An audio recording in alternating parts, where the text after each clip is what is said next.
أعوذ بالله من الشيطان الرجيم بسم الله الرحمن الرحيم أشهد أن لا إله إلا الله وحده لا شريك له وأشهد أن محمدا عبده ورسوله رب اشرح لي صدري ويسر لي أمري واحلل عقدة من لساني يفقهوا قولي ربنا زدنا علما. Assalamu alaikum wa rahmatullahi wa barakatuh. I hope everyone is doing well, inshallah. I'm very excited to be here today to talk to you about one of my favorite topics, right? Ourselves. And just like we learned, from the icebreaker, sometimes it can be really difficult. We had to come up with qualities about ourselves that we admire, things that we appreciate about ourselves, and it's not always easy, right? Because we're thinking about others, we're thinking about doing things for others, and we're not always, or, we're thinking very negatively about ourselves oftentimes. And so we don't necessarily focus on the positive qualities that we have, or what we love about ourselves, or, our strengths and characteristics. So with this talk, becoming the best version of yourself, this is what we're focusing on today, okay? So we're focusing on you. This whole talk is about you. So I want you to individually focus on yourself and what you can do to become this best version of you. You already are amazing. And that's what is so beautiful about this, because it's not becoming a good version of you, because you are already a great version of you. But this is about becoming the best version of you, right? Because we can always improve, we can always become better, we can strive to reach our full potential. And that's what this is about. So becoming the best version of you, what does that really mean? It's realizing your full potential and what that is and what that means, right? So what is your full potential? And so we'll really talk about how to, certain tips. I'll have 5 tips on what to do so that you can really become that best version of you. You can really discover what are your strengths, what are your qualities, what makes you amazing, and then how you can work to strengthen those, okay? So why would you want to become the best version of you? It starts with believing in yourself, right? It starts with a spark of hope that I can achieve more, that I can be better, that I can, I can reach my full potential. As humans, we like to be comfortable, right? We like to be, we have all these fears, and we'd rather not face our fears, right? Like sometimes it's just about, I'm going to do what's comfortable, I'm going to do what's easy. That seems too hard or too difficult, right? And so that's what we do. We end up limiting ourselves. We end up holding ourselves back. We end up listening to these fears and these negative thoughts and voices in our minds and hold ourselves back. But that's doing ourselves a disservice, because we can reach so much more. So a lot of becoming the best version of yourself, it's not easy.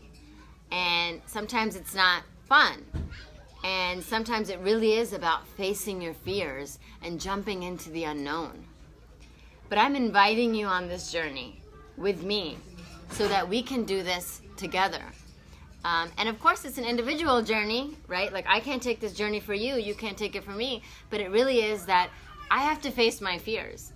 I have to do something that is, completely out of the norm and really push myself, okay? That's what I tell everybody when they come into therapy. I see them as so brave and as so strong and resilient, because they came into therapy. Because we know that's not something easy to do. Maybe so many of us have thought about seeing a therapist. Okay, I'm struggling in my relationships. I'm struggling with myself. I'm not sure of myself, or I'm feeling down, or I'm feeling anxious. Maybe I should go see somebody. And then there's all of these negative thoughts that come in our minds about what if somebody finds out, or what if it takes too long, or, what if I don't like my therapist, or we have all of these stigmas, right, that are around about mental health, and you have to be crazy to go to therapy, and you have to have a mental illness or a diagnosis to go to therapy. And so we really hold ourselves back So when I see them, when they come into therapy, that's the first thing I think of, is their strength and their resilience, that they were able to push beyond their doubts and really face their fears and really get that help. So as Muslims, we're here in a place of Allah, and we're learning together. And so much of this is what Islam teaches us. And so the Prophet Muhammad sallallahu alaihi wasallam, may peace and blessings be upon him, he said that truly I was sent as a prophet for the purpose of perfecting human character, right? And so we know that this was his focus, that he was there to perfect character. And so much of Islam, it's not only the praying and the fasting and the going on the pilgrimage and all this thing. When people think of Islam, it's the head covering. That's a huge part of it. But the most important part is what? Working on ourselves. Is the tazkiyatun nafs, right? The purification of our souls. And so yes, we take care of our families and we take care of our households, and we work and all the other things that we do. But if we're neglecting ourselves, we're neglecting the very essence of who we are as Muslims, which is to work on ourselves, to improve ourselves, to really know what's going on in my mind, in my heart, and my soul. Because that's the most important thing. As Muslims, what do we believe? That at the end, it's just going to be me and Allah, standing in front of Allah. That's it. And it's not going to be me in this bodily form, it's going to be my soul. And so if I'm not taking care of my soul, I'm not thinking about that ultimate meeting and standing in front of Allah subhanahu wa ta'ala. I'm fulfilling my duties, and that's a part of it, right? Doing what we have to do, running around, running errands, drop off, pick up, working, cleaning, all of these things. Yes, it's important. But if we're not focusing on our souls, right, on the true essence of the form that is going to be standing in front of Allah, then I'm neglecting that. And it's not about putting ourselves down, right? We might have immediately gotten the thought is, oh my gosh, I'm horrible.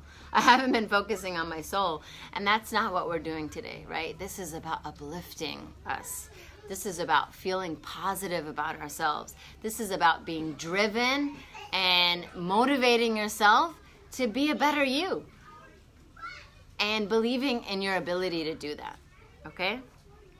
Allah subhanahu wa ta'ala says in the Quran, in Surah Ra'd, verse 11, that verily never will Allah change the condition of a people until they change what is in themselves.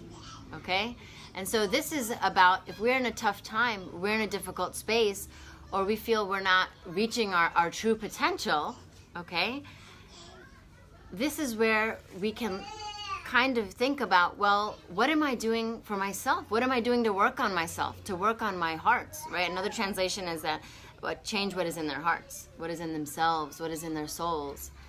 So for me to want my condition to change, maybe I'm in a tough relationship. Maybe I want that PhD and I'm not getting it, okay? Or maybe it's I want to write a book and I just can't find the time to sit down and write it. Maybe it's, my kid's not listening to me and they're going in the wrong direction and I don't know what to do. No matter what the situation is, the most important person to work on is yourself. So many people ask me, how do I change my husband? How do I change my in-laws? How do I change, how do I fix my kid? It's all about you, okay? It's all about you. And that's what we believe as marriage and family therapists, as systemic thinkers, is that you can't change anybody else, but you can change the way that you relate to them. And when you change the way that you relate to them, they will change. I can't guarantee you what that change will be, and you can't even guarantee what that change will be, because everybody's a human being, everybody's different, right? But there's going to be a change. And so when I'm speaking to parents specifically, and my kid is not listening to me, and they're causing me so many problems, and they're I can't sleep at night. How many parents are in that position? And so I really talk to them about transforming their parenting style, or transforming the way that they're viewing things. And one thing I love to say is parent from a place of love instead of a place of fear. And so what will that look like and what will that feel like when you do that, right? And so even with yourself, because we're focusing on ourselves here, right? I went into parenting and I went into all other things. So with yourself, your relationship with yourself, it's about loving yourself. Okay, I kind of jumped into number 2, but it's about changing your viewpoint of yourself and treating yourself differently. And then what will your outlook be? And what will your, not only the way that you see things, but the way that you act and the way that you treat yourself. How will that change? Okay, so let's get into the five tips, okay? And I'll go into each one. Number 1, right? From moving from version 1.0 of yourself to version 2.0 of yourself, right? Because we're upgrading here, is to know yourself. Number 1 is to know yourself. That self-awareness, okay, is so essential, okay? And so when I always bring myself into these talks because 100% I keep the confidentiality of my clients. So even if I have amazing stories, I mostly won't bring them up, you know, in my talks. And if I do, I change every single detail. So nobody would be able to figure out anything about who that person is because I take that very seriously. So I end up just bringing myself into it. And so I know when it comes to myself, I struggled a lot, you know, as an individual earlier in my 20s, you know, kind of just getting married really early at 19, moving across the country, you know, a new husband, new family, new place, right? And so I really didn't know myself, right? I had to really become somebody completely different. And so I really had to discover who I was. And until I discovered who I wasn't able to really know what I wanted, what my goals were, what I wanted to achieve in life. I felt like I was just kind of living or existing. And so alhamdulillah, you know, long story short, but alhamdulillah, I was able to, you know, thank Allah that I was able to go into therapy, you know, and really figure out myself, really learn about myself. What are my weaknesses? What are my strengths? What really ticks me off? What is something that that I appreciate about myself? And believe me, at that point, I couldn't figure out what I appreciate about myself. I was lost. I didn't even know there was any good in me at that point. And so it really took me that time of therapy and becoming a therapist, because that was a journey too, to really figure out who I was. And that was a starting point. And so that's why I really focus on knowing yourself, having that self-awareness of who you are. And we may think we know ourselves, but if we don't take time to pray and to meditate and to sit in silence and give ourselves that time to really listen to ourselves, and we don't know ourselves, okay? And so, and we know in our tradition as Muslims, the Prophet ﷺ said that whoever knows himself knows his Lord. And if we don't know, and that goes back to our relationship with Allah, that's very important to us. You know, there's so many instances of therapy where we work on the individual. You know, maybe there's low self-esteem or, you know, low self-worth. That always goes back to the relationship with Allah. It's so amazing. It's so amazing how that comes out. Because the way that we view ourselves is the way that, a lot of times, the way that we think that Allah views us. The way that I view myself is oftentimes the way that I believe that Allah views me. Even though I know Allah is Ar-Rahman, the most gracious, Allah is the most forgiving, the most loving. If I believe I'm unlovable, I will translate that back to Allah, that Allah doesn't love me. Or there's no way that He could forgive me. Look at me, I'm such a horrible person, how could He forgive me? But if you have that confidence in yourself and you believe in yourself, that goes back to your relationship with Him. And so that's another reason why it's important to know yourself, right? Is you can improve that connection with your Creator.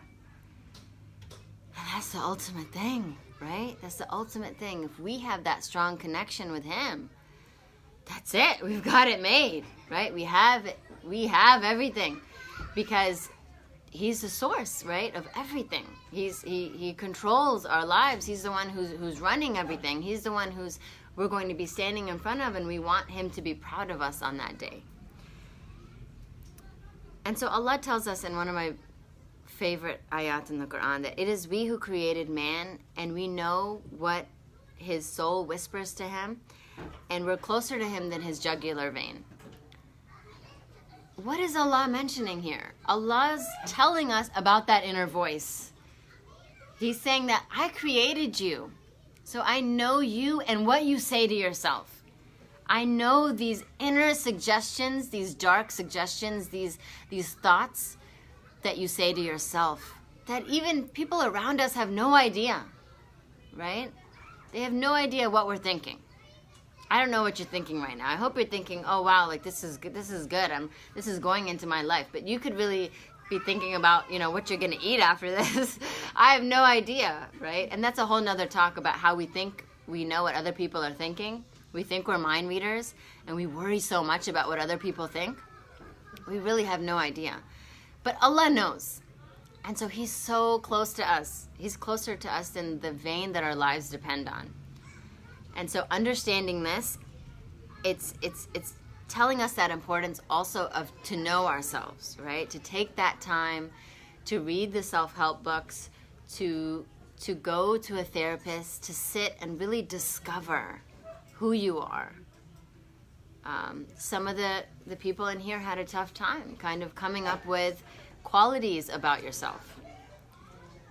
Because you know what? Honestly, I do too. So I was thinking of some qualities, and I was thinking, okay, confident, honest. But then I'm like, am I honest all the time? Or am I confident all the time? There are plenty of times I'm not confident, right? And so you think you kind of second guess yourself, or you question yourself, and so it really is about knowing the answer to those questions. Am I confident? Sometimes I am. Sometimes I'm not. Am I an introvert or an extrovert? I'm an introvert and an extrovert, right? Both. So it's really about knowing yourself, and then you're able to see, okay, what is it that I need to work on? If you have a relationship with somebody, a family member or a spouse or a friend, and you're having a tough time, something that they said really bothered you, you don't even know why it bothered you, and so sometimes you're telling yourself, oh, it wasn't a big deal, I shouldn't let it bother me. But it bothered you, and there's a reason it bothered you. And so do you know that reason why it bothered you?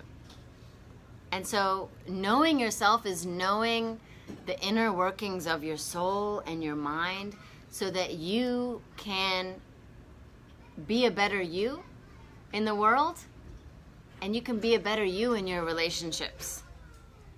Getting to know myself helped me to be more honest in my relationships. It helped me to be more vulnerable in my relationships, because vulnerability, as Dr. Brené Brown tells us, vulnerability creates connection. It leads to that connection. When we're able to be vulnerable in our relationships, it will create better relationships. So if I know myself, if I know I get nervous before I make phone calls, right? That's a big one. I can't even believe how many people have that. I have that. So you get a little nervous before you make phone calls, and then, okay, so I'm thinking about calling my friend, pick up the phone. Oh, what if she's busy? What if I'm calling at a bad time? Okay, I'm just not going to call, and I put the phone away. 3-4 days pass, and then she texts me, and she's like, oh, I haven't heard from you. How's it going? How have you been? She has no idea that I was thinking about her 2 days ago, and I was just about to call her, but because of my own nervousness or my own doubts, I put the phone down. But if I'm able to be vulnerable and to say that to her, then that can create a connection. You know what, I was thinking about you, I picked up the phone, and I just get really nervous when I call people, or I second guess myself, and I just wasn't able to call, but I was thinking of you. That would mean so much, right? What if somebody told you that? That would mean so much. So know yourself and know what your weaknesses are, what your strengths are. Then you're able to build on those strengths. Then you're able to choose a career path and a hobby or a business or friends, you know, based on those strengths and those qualities and what you have in mind for your life, right? Number 2, and it very much relates to a lot of what I just said, is be compassionate to you. Be compassionate to you. Be kind to you. And I did an interview with an amazing person, Gulmakai Saleh. She's on Facebook as well, and the video is there, and it's all on self-compassion, right? So you can look that up. But it really, because I'm so passionate about this topic, because when I went to therapy, when I started therapy, I realized I had a very critical voice in my head, very critical, high expectations, you know, a voice that would really put me down and say that, you know, you can't do that. Like, who do you think you are? Like, how are you going to be able to accomplish that? There's no way. You're not a good this, you're not a good that. And so I really had to work on transforming that voice into a positive, loving, uplifting voice. Because, and I can't tell you the power of that. And so that's why I am even more passionate when I work with my clients, because I believe in it. I've lived it, that it's possible, and it's so important and it's so powerful for you to do that. For you to understand that voice that's in your mind and transforming that into a positive and a loving voice. The poet Rumi said that no one deserves your love more than you. No one deserves your love more than you. That you deserve love and belonging and connection. And the one that you deserve that the most from is you. Because when you are the closest person to you. You know exactly what you're thinking and what you've gone through, right? Sometimes we're so close to somebody because we're like, we've been through so much together. You and you have gone through so much together. And so it really is about being your biggest advocate, being your best friend. It's you and you against the world, right? It's you being there for you. And the self-compassion, you know, movement, it really started with Dr. Kristen Neff, and, you know, her book is really great. It's Self-Compassion. You can definitely look into it and read it. And so she talks a lot about that self-compassion and how it's so important that when that voice inside of your mind is telling you something negative and putting you down, it can really make you, you know, it can really deprive you from, you know, your dreams and aspirations. You know, it can deprive you in your relationships. It can hold you back from so many things. And so it's about recognizing that voice, right? Number 1, because we talked about knowing yourself. So recognizing that voice. Number 2 is acknowledging it and validating it. So it's so interesting because my journey from, you know, I used to want to like shut down that critical voice. Okay, so that's where I kind of started on this journey. Shut it down, tell it that it's wrong, and say you don't know what you're talking about. Until I got into the work of, I want to say his name right, John Bradshaw, okay, and Susan Anderson. And so they talk a lot about the inner child, okay? So it's not just a negative inner voice, but it's an inner child. And so that actually helped me even more and helped me with my clients even more to see that this voice is like a scared inner child, a worried, afraid, scared inner child that we have to just soothe and understand and be compassionate with. And I found that to be more powerful. Rather than a voice that you're shutting down and you're saying, you're mean and you don't know what you're talking about. Seeing it and viewing it with compassion. So if I get a voice in my head that's negative or critical, like you don't know what you're talking about, okay? Soothing that voice and saying, okay, you know, I know that you're afraid, you know, you're talking in front of all these people, and they might be like, who's this person sitting in front of us? She doesn't know what she's talking about. And it's okay, that's your fear talking. That's okay. But you can do this. You've studied and you have the knowledge and you love to do this. So I believe in you. And so it's uplifting yourself. It's being compassionate with you. It's understanding that there's fear, there's pain, there's anxiety, there's worry. There's all of that because of whatever you've gone through in your life. You've gone through a lot. This life is not easy. Gone through so many struggles and so many trials, and you are where you are. And that's amazing. And so acknowledging that to yourself, that look what you've been through, and you're still standing. And so that shows so much resilience just by existing, just by being here, just by sitting and listening. That's resilience. That's strength. And so that's a place to start with your self-compassion. I'm here. Despite all that I've been through, despite all of my struggles, I'm still here. I didn't give up. And I'm still here. I usually wear a bracelet every day, and I didn't wear it today. I couldn't find it when I was getting ready and rushing. But it says my story isn't over yet. And it's a brace. It's part of the Semicolon Project, which is suicide awareness.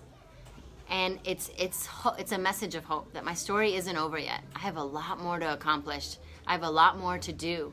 And I have so much to give back to this world. And so much to give back to everybody around me. My story isn't over yet.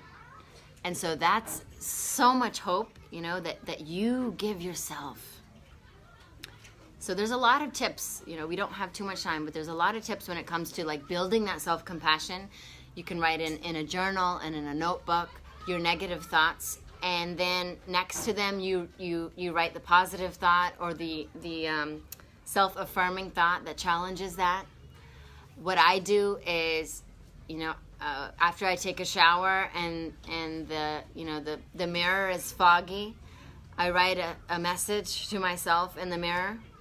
Sometimes to my husband too, but we're talking about ourselves, right? So to ourselves, right? So I write in there, and the first message, when I figured this out, that it was such a good and powerful method for me, I wrote, face your fears. And that was so powerful for me. When I came back, it kind of gets stuck on the mirror, and then you come back later, and it said, face your fears. Because fear is so much of what holds us back. And, to ladies, I tell you, or men, if you want to do this, you can write with like bright red lipstick, or dry erase marker if you have a dry erase board, or, in my kids' rooms, I have like the chalkboard paint, and I want to do it in my room, so I have a big chalkboard that I can just write it, because positive messages are so powerful. Okay, and if you're a words person, I'm a words person. That's my love language, is words of affirmation and quality time. But the words can be really powerful, and if you put those positive messages around yourself, that will be what you see and what you listen to and what you absorb. Okay, so be compassionate to you. Shame is a really powerful thing. I talked about fear, but also shame. Shame is so powerful. And when it comes to Muslims or even just religious people, there's a sense of when we do something wrong, right? When we make an error, when we commit a sin, when we do something wrong, it's about, I did something wrong, okay? That's the mistake, right? That's the guilt. I did something wrong. I feel bad. But what shame tells you is that you are bad because of what you did. You are a bad person because of this. So it's guilt versus shame. Islam tells us the guilt is what's there, right? We made a mistake. We feel bad. We tell our spouse, I'm sorry, I made a mistake. We tell our kids, I'm sorry, I won't do that again. Or whoever it is, our boss, our coworker, or this or that. And then we move on from it, right? We forgive ourselves. But what shame does is that we internalize that. I did something wrong, therefore I'm wrong. I'm bad. I'm a horrible person. How could I do that? And so that sits in and it seeps in, and it makes that forgiveness of ourselves very challenging and even impossible. And Dr. Brene Brown, again, she talks about shame a lot. She's a shame researcher. So it's really about letting go of shame and embracing our imperfections. Another thing is something that can help you is a mantra or a phrase that you say to yourself throughout the day. Because especially if you have a negative inner voice, your negative inner voice is speaking to you all day long, right? It's bombarding you with negative thoughts and negative thinking all throughout the day. And so what you have to do is drown it out. And again, we talked about acknowledging it and being compassionate, validating it, right? But you also want to infuse in your mind positive, uplifting thoughts. And so this mantra is something you repeat to yourself throughout the day. One of mine is, I'm human. I'm human. Oh, that just already calmed me down already. It's about, because for me, I have high expectations of myself, highly driven. I have to achieve so much. I have to do this, constantly on the go. And you may or may not relate, but you may have something that you struggle with. So your mantra is something that you repeat to yourself that calms you, that soothes you, that helps you to realize that, you know what, I'm only human and I have all kinds of imperfections. And that's okay. One of Brene Brown's books is The Gifts of Imperfection. And it really touched me because it was really permission, right? She talks about this too, permission slips. Write yourself a permission slip. Write it down. I give myself permission to mess up. I give myself permission to lay on the couch for more than 2 minutes. So it's giving yourself permission to make mistakes and to be imperfect. Because honestly, that's what makes us beautiful as humans. It's not expected of us to be perfect. We don't have to be perfect. There is no perfect when it comes to humans, right? God is perfect, not us. And that's okay. And so come up with that mantra for yourself that will help you throughout the day to repeat that to yourself over and over again. So embrace your imperfections, let go of your unrealistic expectations, listen to your inner voice. So what this requires is stillness, absolute stillness, which we don't give ourselves in our lives, right? We have so many things that we are doing. We're absolutely amazing human beings. We are superhuman with all the things that we accomplish with such little sleep and not the right kinds of food, right? So we're constantly on the go, but this requires stillness, calm. You deserve that. Give yourself that. Even if it's 5 minutes. I found a lot of apps to be very helpful for me and my clients. There's an app that's called Calm. There's an app that's called Mindfulness. So, we're on our phones all the time. It's really about taking time away from your phone, definitely. But if the app can help you, why not, right? So it's kind of like a guided meditation. You put it on and you listen, right? It helps you to focus on your breath, to focus on the stillness, and to be able to just really hear what's going on in your mind. That's so important, to be able to know yourself and to be compassionate to yourself, okay?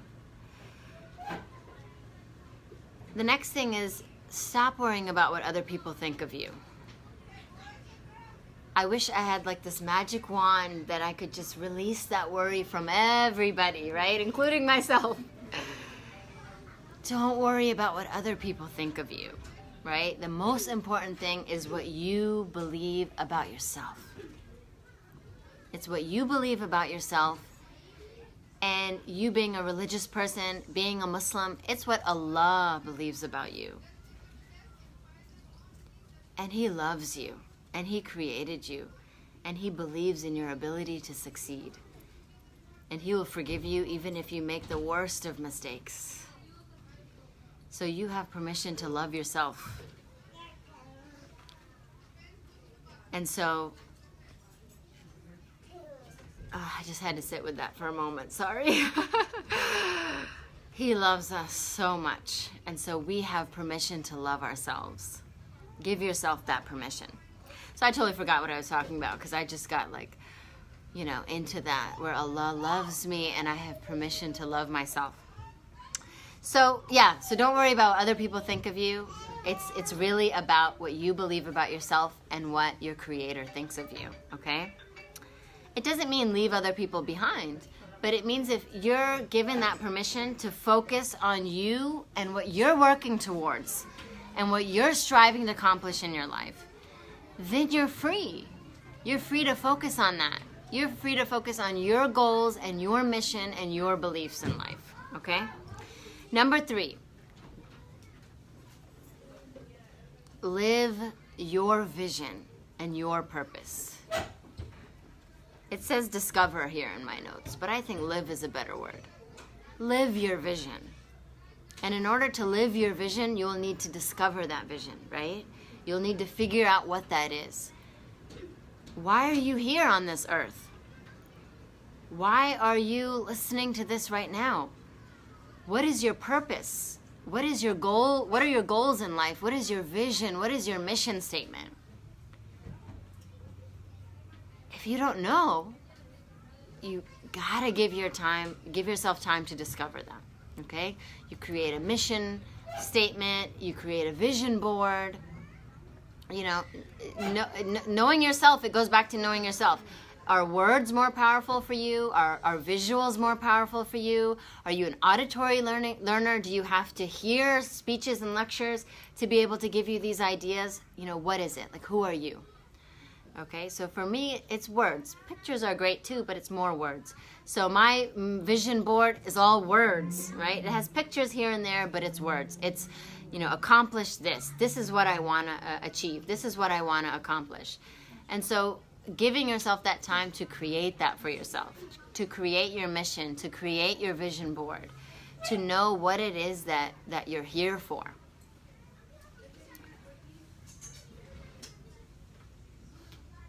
So what do you stand on? And in a beautiful message that we get from our deen, the Prophet ﷺ said, all actions are judged by their intentions. And each person will be rewarded according to his or her intention, right? We know this one very well. So it's not only about the action, it's about the intention behind it. So what we want to be intentioned dreamers and livers and doers. We want to have an intention and a purpose behind everything that we're doing because that's what gives it meaning. That's what gives it meaning. If I'm in the car and I'm driving people around or I'm giving somebody a ride, like if I'm just focusing on, okay, I just have to drive, I have to get there, I'm not really focusing on like why or the intention or the purpose behind it. So there won't be much feeling behind it. It'll just be an action. It'll just be mundane. You know, how many of us get stuck in the mundane and the day-to-day and we get so bored and so, you know, frustrated and so like, my life is boring. It's the same thing every day. And why? Because we don't have the vision behind what we're doing. A lot of what I do is talking to, you know, moms and dads and, you know, and workers, you know, in the career world about like how to infuse vision into what you are doing, right? Because if you're just doing it, it's going to be the actions. It's not going to be fulfilling, and you want your actions to be fulfilling. Okay, so even something as small as you know, cooking something on the stove, or you know, driving to work, or you know, grabbing an Uber or a Lyft, or something just simple that you feel like doesn't have much meaning. When you're able to have an intention prior to anything, or a mission or a vision behind it, it will give it meaning and it will be fulfilling. You will have a purpose behind what you are doing. So many moms will tell me, oh, I just clean and cook and change diapers and, you know, I want to do something with my life. You are doing something with your life. You are doing something so amazing and phenomenal. You are taking care of others. You are taking care of a human being. You are lifting and raising a human being. to just become an adult and go out into the world. I don't know if there's anything more beautiful than that and anything more fulfilling than that. So it's about what you believe about yourself and your actions and what you're doing, okay?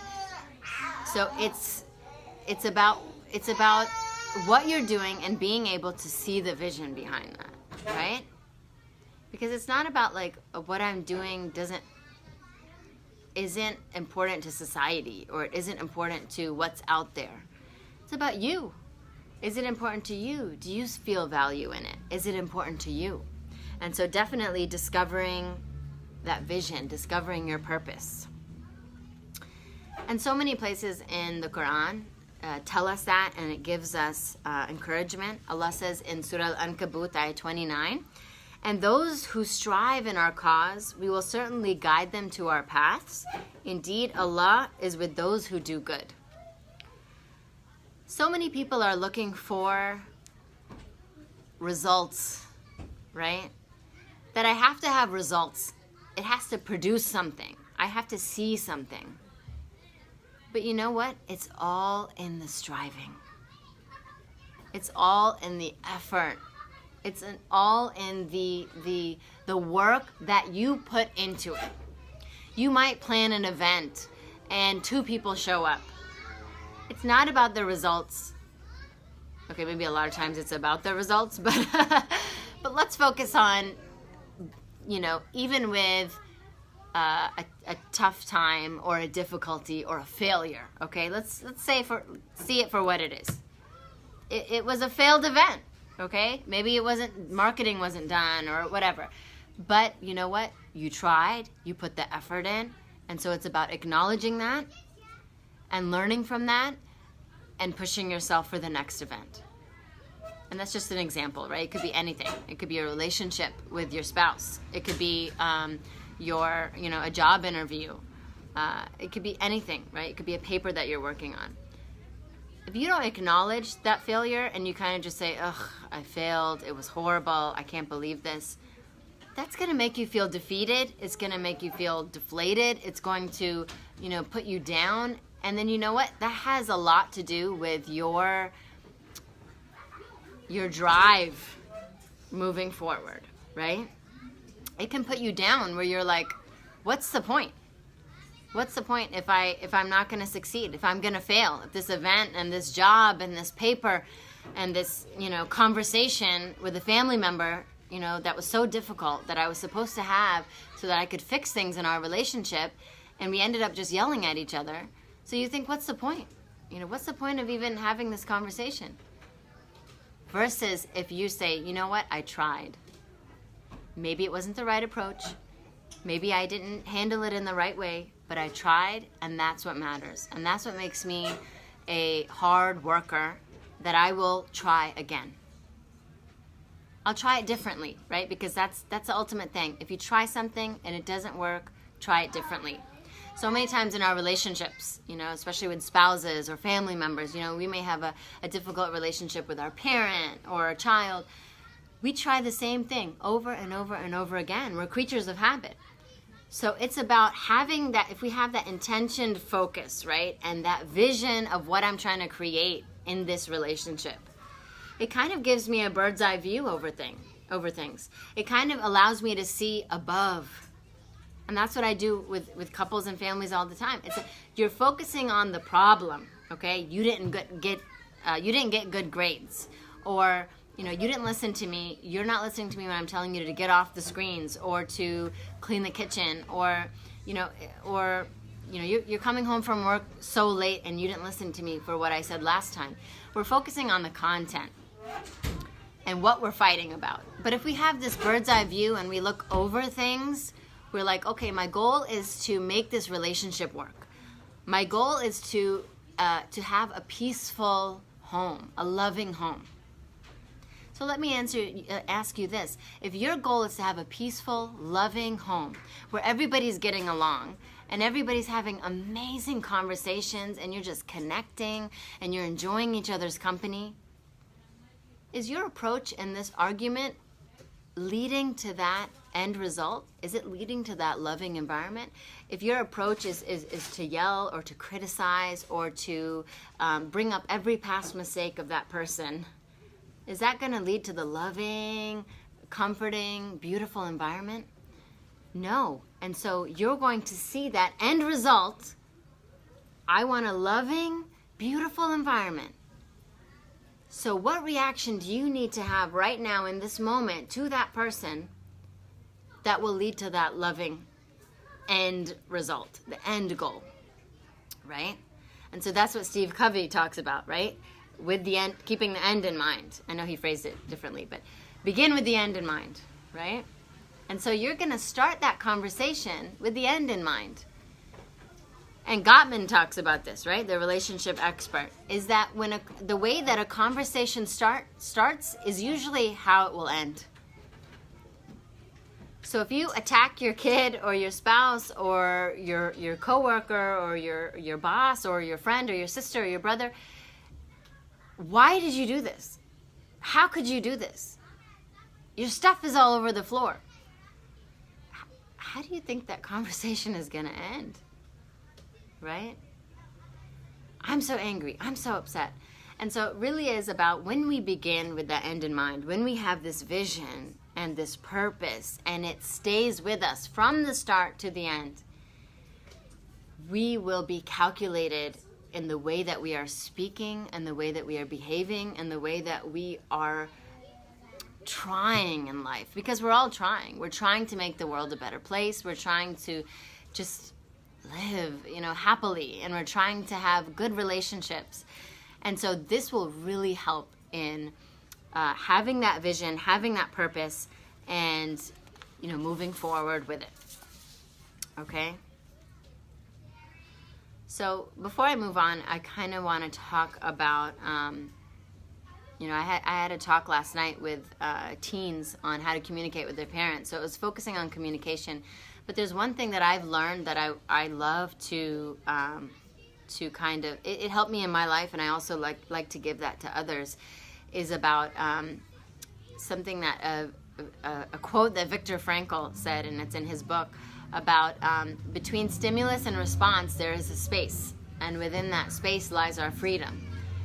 So the stimulus is maybe somebody saying, criticizing us. Or we find out about a bad grade, our kid had a bad grade. Or we find out somebody did something so horrible to us. And then there's our response, right? And so we might yell, we might scream, we might, send a nasty text message right away, and so that's our response. But in between that, the stimulus and the response, there's a space. And why is there freedom in that space? Because that is where we can choose how to respond. We can choose how we want to behave. And with this vision in mind, and as Muslims, that vision being the pleasure of Allah, the pleasure of our Lord, being pleased with us so we can be in paradise for all eternity, is we will lengthen that space, right? We will lengthen that space or expand that space so we give ourselves more time to respond, right? We'll give ourselves that calm and that peace. We'll take a deep breath. We'll relax the muscles of our body, and then we'll respond based on our intention living, right? Based on our purpose, right? And so that's so important for us to focus on. Number 4, learn and grow. Okay, how can you become that best version of yourself, along with knowing yourself, being compassionate to you, living your vision? Number 4 is learning and growing. Constantly learning and growing. And we know in our deen, in our way of life, it's learning from the cradle to the grave, right? Getting knowledge from the cradle of the grave. And it's not just knowledge, but knowledge that we're going to practice, knowledge that we're going to put into our daily lives and live. What is going to make you a better person? Is it going to be learning more about your Islam? Is it going to be learning about how to be a better parent? Is it about researching and taking a course on communication skills, conflict resolution, right? Conflict resolution. So many people ask me these questions like, how do I deal with this? How do I deal with that? The world is a learning place. I cannot tell you how many articles are online that will help you, deal with your anxiety. Anxiety is everywhere. Everybody is dealing with it, and it's getting worse and worse. So there's so much information online about anxiety and depression and how to deal with this and how to deal with that. So take the time out to discover and to learn. We talked about this before, how the Quran tells us that indeed he succeeds who purifies his own self, right? قَدْ أَفْلَهَ مَنْ تَزَكَّى. That the one who purifies himself is the one who succeeds. So in that purification is learning how to purify yourself. How do I change myself? How do I improve? What can I do to better myself? What can I do to be a mother, father, brother, sister, teacher, community member? What can I do? What can I learn? The information is out there. Absorb it. Read. So many of us are not reading enough because of all of these videos and pictures on Instagram and Facebook and Snapchat. And we have to keep in touch with the 150 plus people that are on our feed. So it really is about choosing what you want to insert into your life. You don't have to be a product of social media, right? You don't have to say, well, it's on my Instagram feed, so I'm just going to scroll and scroll and scroll and scroll and read and look, and now 3 hours have passed by. You get to choose who you want on your feed, what you're absorbing, what you're learning, and make sure it's positive, right? Positivity. Yes, it's important to know what's going on in the world. We need to know what's going on in the news. But you don't have to absorb yourself in it, right? You don't have to surround yourself with every single news outlet for hours on end. It's about absorbing what is good for you, because it goes back to you being the best version of yourself, for you to focus on what is going to be good for you. So what are your hobbies? What are your interests? So many of us, men and women alike, we lose ourselves. We lose ourselves because we're taking care of everybody else. We're making sure that we have food on the table. We're making sure that, tuition and extracurricular activities are paid for. And we're making sure that we're cooking and we're cleaning and the laundry is done. It's never done. That laundry is never going to get done. So we try to make sure, right? We're constantly doing all kinds of things.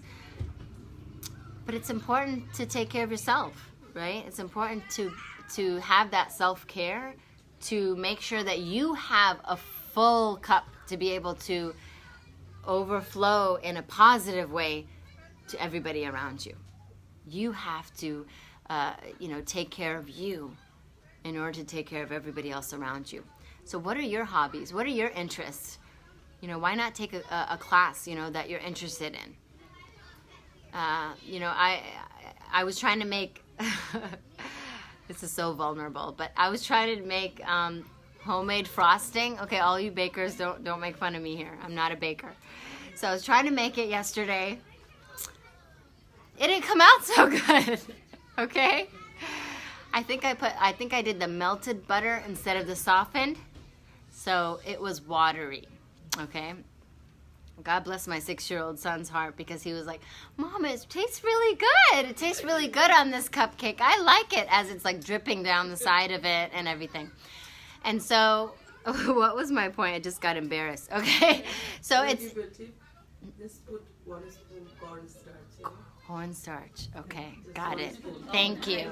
See, so we all have these skills and these, the things that we're interested in that, you know, we can go out and be like, I can really, you know, learn this, or I can improve myself, you know, I can go ask another person, how do I improve this, right? So immediately I was thinking, okay, baking is not my thing, you know, so maybe, you know, I would like to take a little class, you know, of how to make homemade cakes and, you know, homemade frosting and things like that, like my sister is doing these days. I was trying to be like her. No, it didn't work.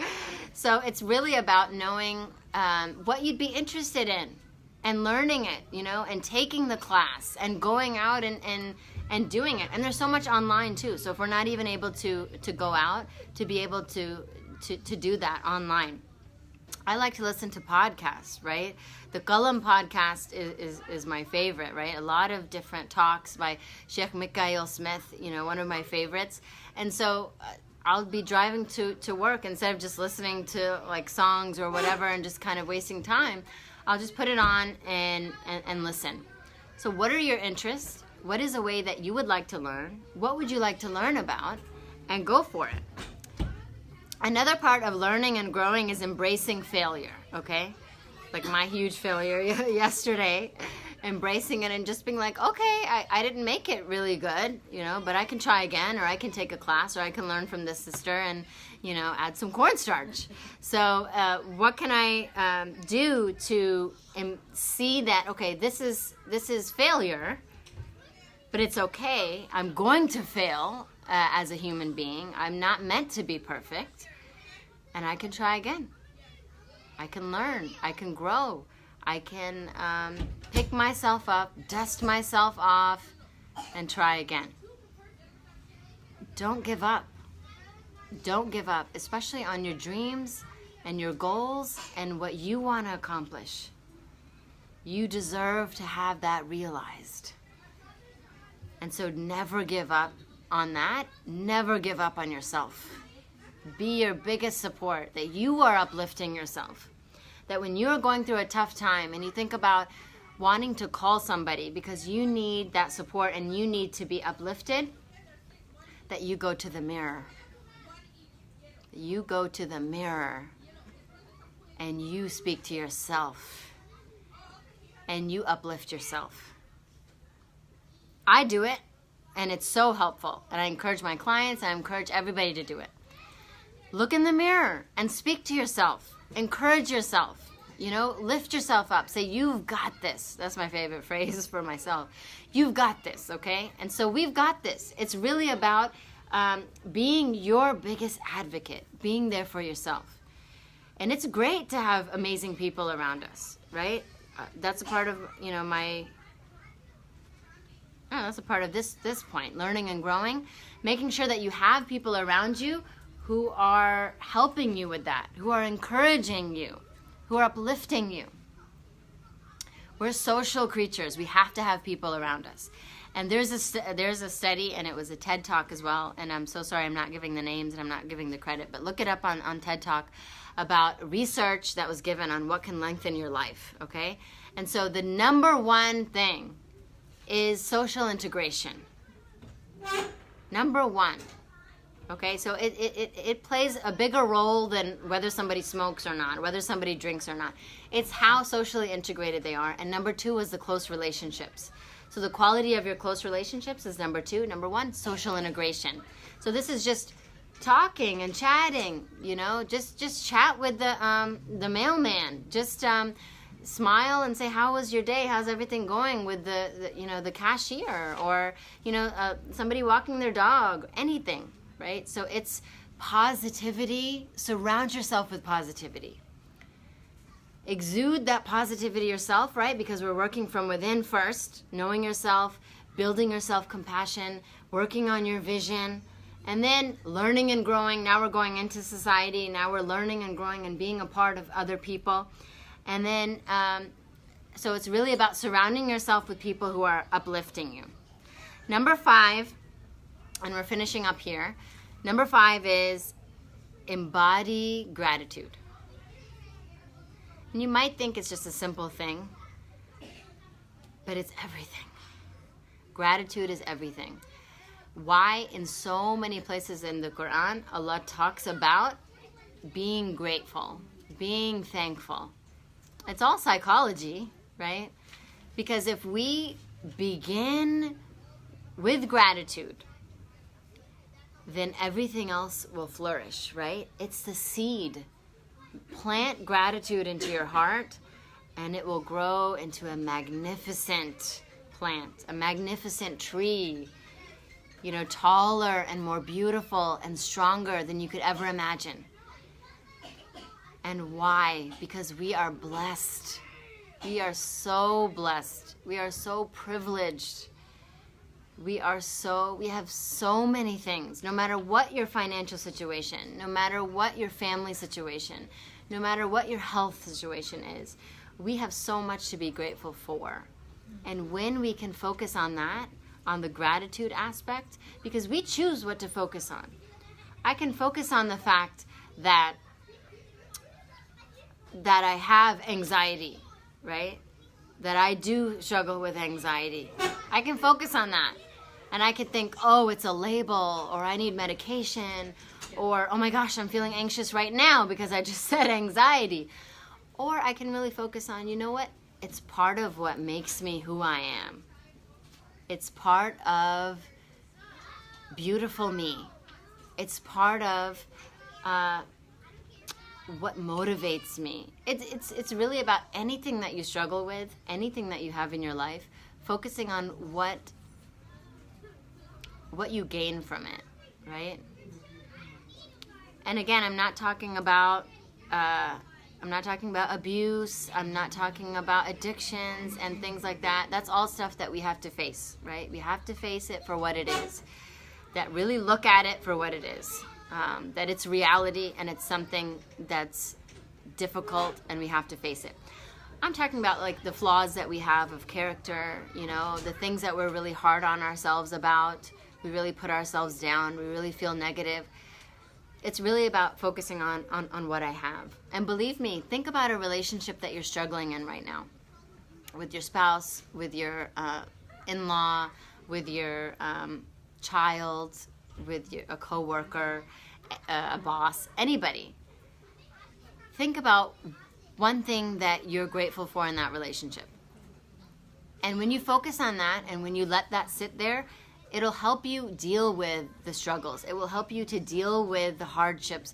It will help you to deal with the difficulty that's there in a better way. It gives you strength. So that gratitude gives you strength. So John F. Kennedy said that as we express our gratitude, we must never forget that the highest appreciation is not to utter words, but to live by them. So living by gratitude. And so if we're grateful to our Creator, because He tells us in the Quran, that if you counted the favors of your Lord, you would never be able to count them. So when she said to write down a quality that you appreciate about yourself, let it be an unending list. Let it be a list that goes on and on and on about yourself, that you appreciate about yourself, that you are amazing, that you are working hard, that you have been through so much, that you are a beautiful person inside and out, that you have so many qualities that you can write down and that you can appreciate about yourself. So that gratitude to our Creator for everything that He has given us. The gratitude in our relationships. The gratitude for our tests and trials and tribulations. Because what are they teaching me? What are they giving me? What are they producing in me that I will become something that I had always dreamed of becoming? When I look back at so many of the tests and difficulties of my life, I can just think of why they were there and just be grateful. You know, growing up in such a small town, right, that you can hardly find on the map, my beautiful town of Bonifay, Florida, in the Northwest Panhandle. We didn't have a lot of people who were like us, right? There weren't a lot of Muslims and a lot of brown people of color, right? And so I try to remember that every day when I look at all of you, and I'm just in so much gratitude of the people and the Muslimas of Long Island and the community that I've become a part of, you know? And not only physically near me, but globally. You know, how many people, when I came from this tiny little town where I felt like there was nobody like me and I didn't belong, to the world that Allah has given. And so this is for everybody, right? Where were you and where are you now? And where are you now and where are you going to be? What are you going to accomplish? And it's going to be amazing things. And you have so much to give back to the world. So just ending off with this gratitude. We know that our beloved Prophet Muhammad, peace be upon him, sallallahu alayhi wasallam, he said, he took the hand, and this is love and compassion. He took the hand of Mu'adh ibn Jabal radiallahu an, and he said, "Oh Mu'adh, by Allah, I love you." This is a man expressing love, right? And I love how Sheikh Mikael Smith says it, that and I'm breaking away from the hadith, but he says it to the men of the world. It's like the Prophet was more of a man than you, and he cried, and he wept, and he was in touch with his emotions. So much of knowing yourself and being compassionate to yourself is allowing yourself to feel. Allowing yourself to feel, and to express love to yourself, and to express love to the people that you love. Allow yourself to hug them and to kiss them and to embrace them and to shake their hands and to express that love. So he said, "Oh Mu'adh, by Allah I love you. By Allah I love you." Then he said, "I advise you, O Mu'adh, do not fail to say this after every prayer. Oh Allah, help me to remember you, to thank you, and to worship you properly. Allahumma a'inni ala dhikrika wa shukrika wa husni ibadatik." Why is that important? Because, oh Allah, help me to remember you. This is the reflection. This is the thinking. This is the taking time to sit back and knowing yourself and remembering Allah. To know yourself is to know Allah. To know Allah is to know you. So remembering and reflecting. Number 2, to thank you. This is the gratitude. This is the seed that is going to spread in such a beautiful and magnificent way. But it's not always easy. Gratitude is not always easy. It's hard. We have hardships. Life is tough. Some days we don't feel like getting out of bed. And so, oh Allah, help me to be grateful. Because I'm a human being and I'm an ungrateful person and I have hardships in my life that I can't deal with them at times. So help me to be grateful to you. And the third, help me to worship you properly in the most beautiful of ways. Because as Muslims, this is our purpose on earth, right? Islam teaches us to worship Allah, and that means so many beautiful things. It means to be the best version of ourselves and to spread that goodness all around. What's going to weigh heaviest on the day of resurrection?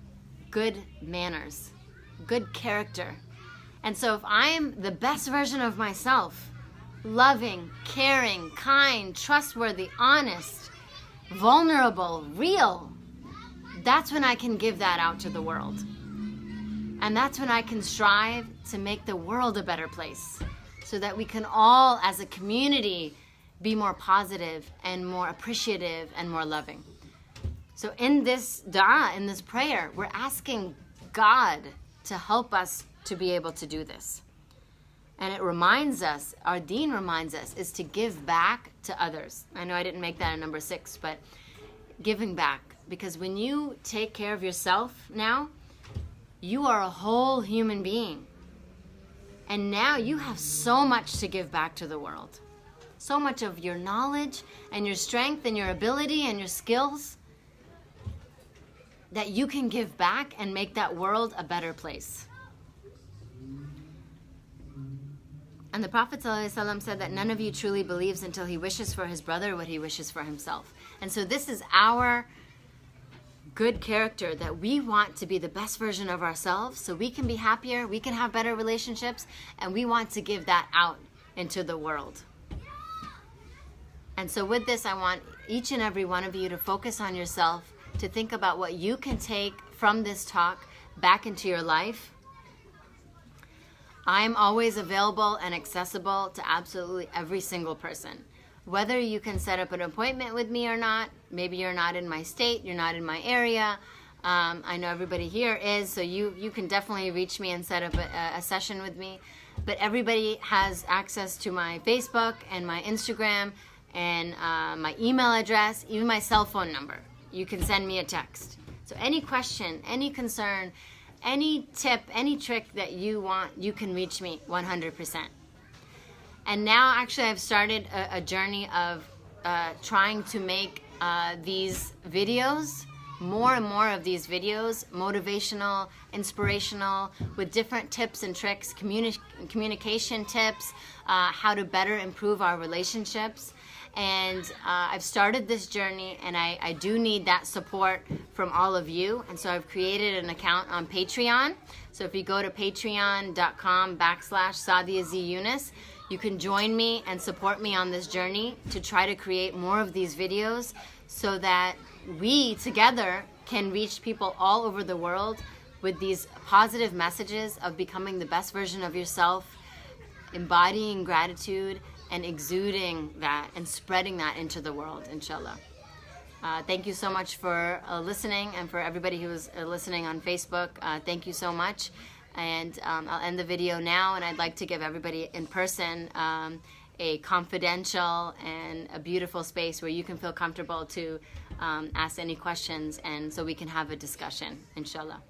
سبحانك اللهم وبحمدك نشهد أن لا إله إلا أنت نستغفرك ونتوب إليك سبحان ربك رب العزة عما يصفون وسلام على المرسلين والحمد لله رب العالمين السلام عليكم ورحمة الله وبركاته.